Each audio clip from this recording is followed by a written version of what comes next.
This is the heart of San Diego. The history of this area is told by significant San Diegans who have made and are making a difference in our community. And our guest today is Oscar Padilla. Let's learn about this famous man's life. He's had a long, distinguished career in business and in the area of civic service.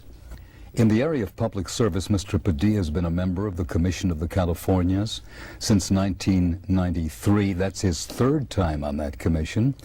He was appointed an alternate representative to the UN by President Bush, 91-92. He was a U.S. representative to the General Assembly of UNESCO. That was back in 1976, appointed by then President Ford. He's a member of the UCSD Dialogue and has been a member of the Board of Overseers at the university. Locally, Oscar Padilla has been a member and chairman of the San Diego Stadium Authority. He's been a member of the Planning Commission. This among his many local activities.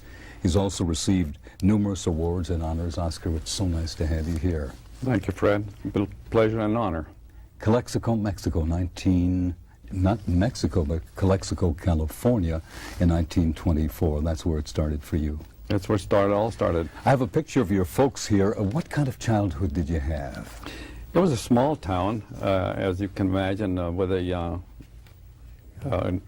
connections with border and relations, practically an open border.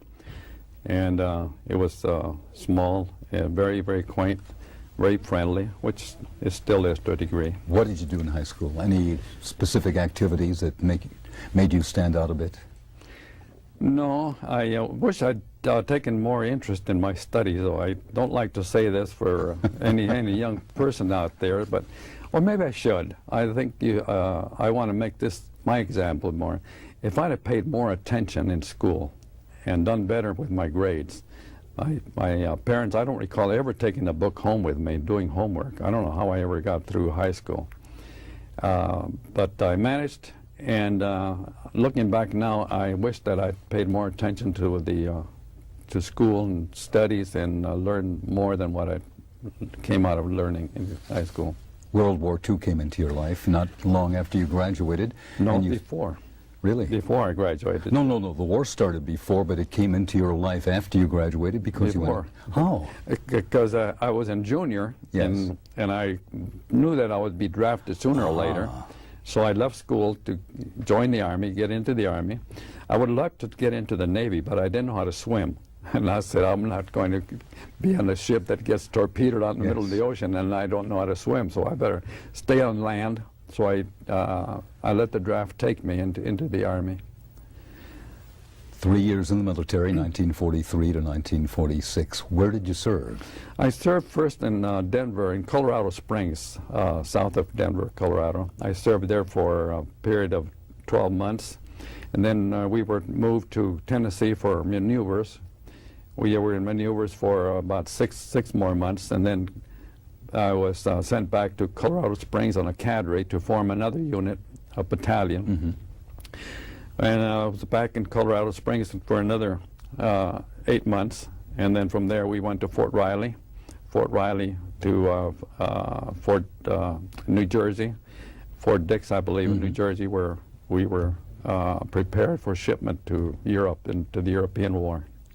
You went to Germany, that theater, eventually. Yes.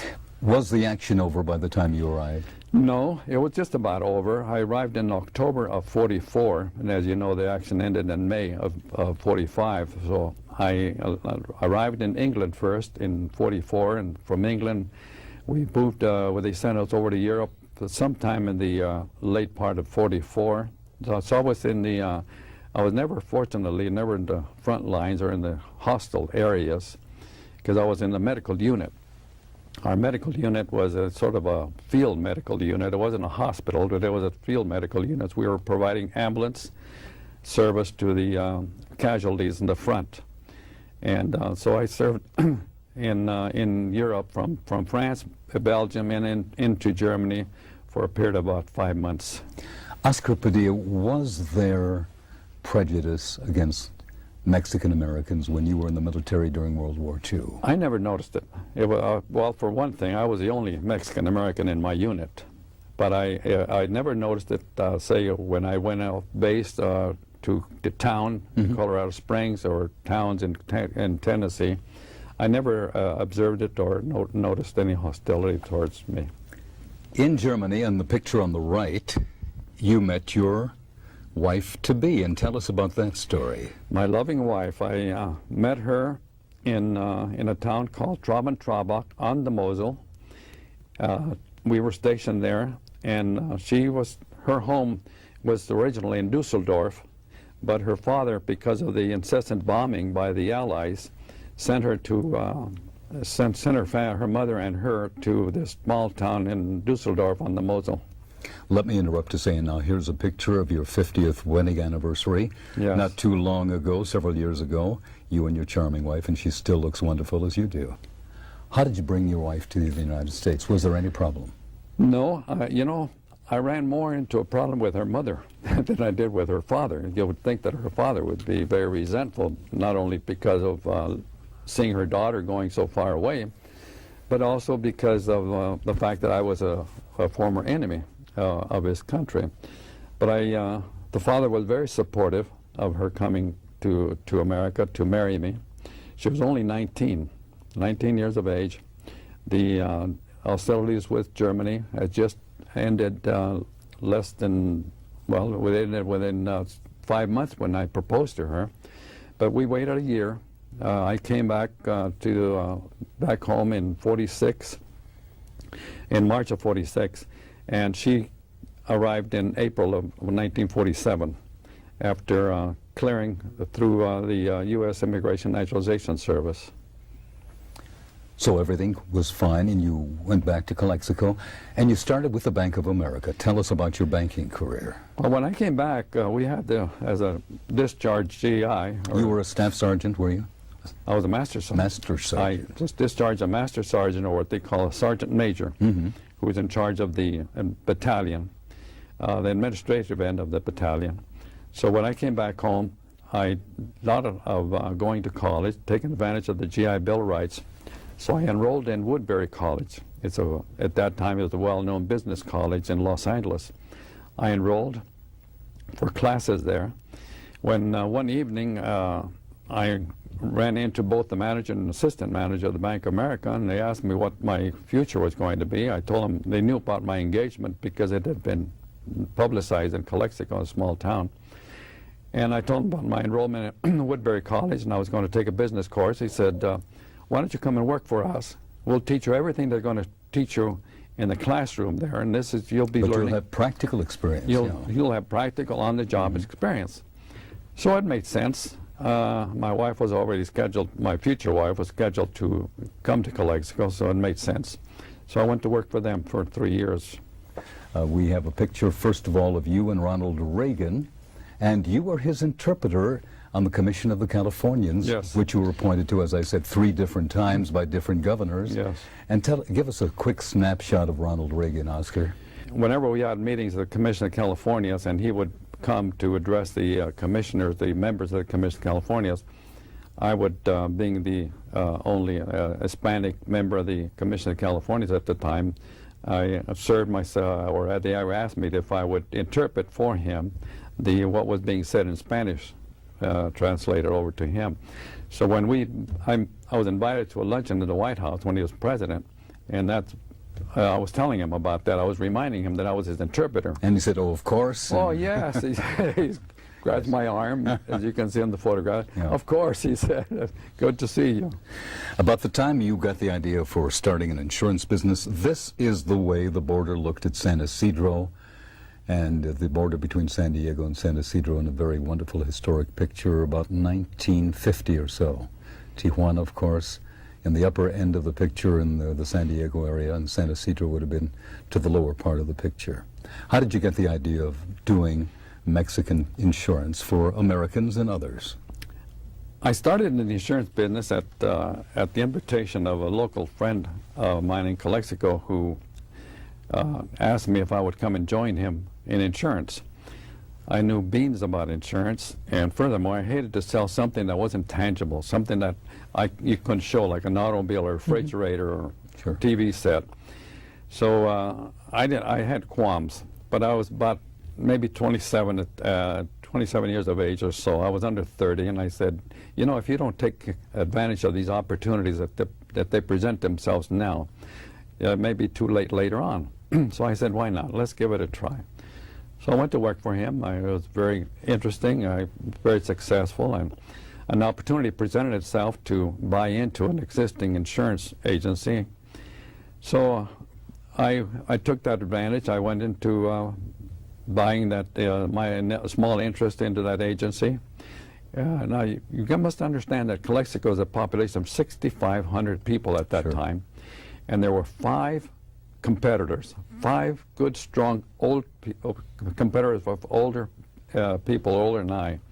So I went to work for them, and it was quite a struggle the first 2 years. And one day, looking through a journal, business journal, insurance journal, I saw an article that said, if you're having problem with competition, look for something that the others are not doing, are not offering, and get involved with that and make that your specialty. So the opportunity at that time presented itself because the highway from Mexico City was finally finished between Mexicali and Mexico City. Before they go to Mexico City, you had to go to Nogales. So I felt this as an opportunity, so I jumped at it.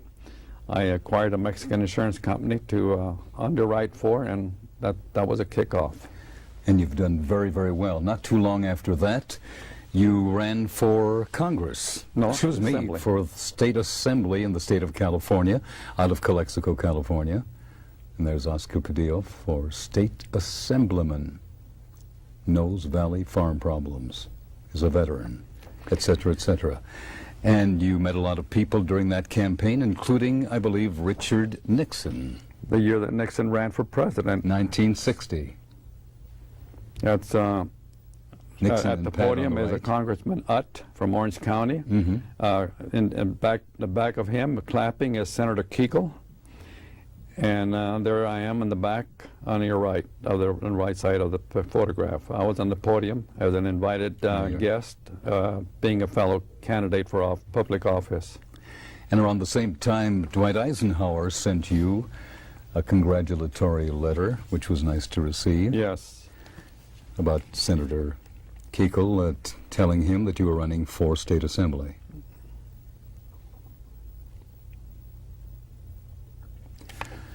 Oscar, you finally make the move to San Diego. You had an office in San Isidro, you had an office in Calexico. And why did you come to San Diego about 1968? 1968 was a year that the Olympics was going to be, Summer Olympics was going to be celebrated in Mexico City. So I figured that San Diego would make a better base to launch my Mexican insurance statewide than in Calexico. So that prompted me to move to San Diego. Always had in the back of my mind to move to San Diego.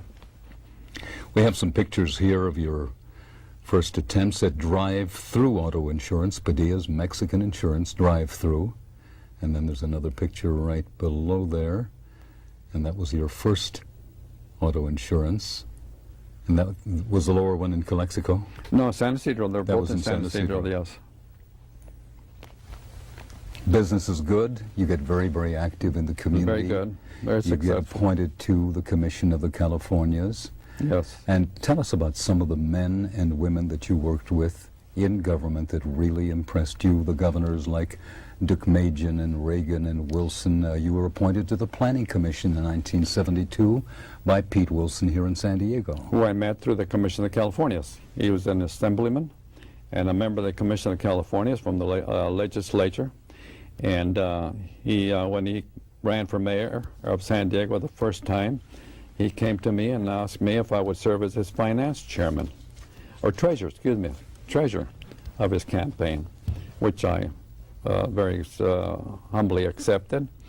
And when he was elected mayor, he called me and asked me and said that he was going to appoint me to the Planning Commission, which I'm very lucky and very fortunate to accept. What did you learn about San Diego while you were on the Planning Commission, I believe for 8 years, 1972 to 1980? 1972 to 1980. I learned a lot about San Diego, and I learned a lot about the politics that were involved in San Diego. The Planning Commission at that time was being chaired by Lou Wolfsheimer, who has been on your program. Yes. And we had a very interesting 8 years, because we saw the formation or development of Seaport Village, which had to be finally approved by Coastal Commission, but we had a hand in the approval of the Seaport Village. We had the University Town Center came before us. Yes. So did the beginning of Horton Plaza, and also Carmel Valley, which was then known as North City West. They couldn't find a name tag on it, so it finally ended as Carmel Valley. So many appointments by different presidents. President Ford appointing you to UNESCO, and you're there in Nairobi, Kenya, yes, in 1976, 1977. Can you give us 20 seconds on that experience? Oh, it was a wonderful experience. It was the first time in the continent of Africa for my wife and I, Margaret. And we served with various members, nations in a new building that Nairobi, the country of Nairobi, built for that purpose, for the hosting of the United Nations. The conference center, which still stands today, of course, yes. And it was the first time in the history of UNESCO that they celebrated their General Assembly outside of Paris, which is their home base. And we were very, very interested. It was very exciting. Oscar Padilla, 1991-92, you were appointed by President Bush as an alternate delegate to the United Nations. On the upper picture, we have Oscar Padilla posing in front of the United Nations. That's our mission in the background. And in the lower picture, some of the people on the delegation with you. This would be Ambassador Pickering, and here is Oscar Yes. Padilla and some of the other people. Tell us about that experience. And your 15 minutes of fame as you address the United Nations. My 15 minutes of fame. I addressed the General Assembly, giving them the report on the International Atomic Energy Agency's annual report to the United Nations. You have 10 seconds. How do you want to be remembered by this community? I like to be remembered as the person who gave back to his community, whose community felt his community was good to him, and he felt wanted to contribute back to his community. And you have. His name is Oscar Padilla, our guest on the Heart of San Diego. I'm Fred Lewis here on ITV. See you soon right here on the Heart of San Diego.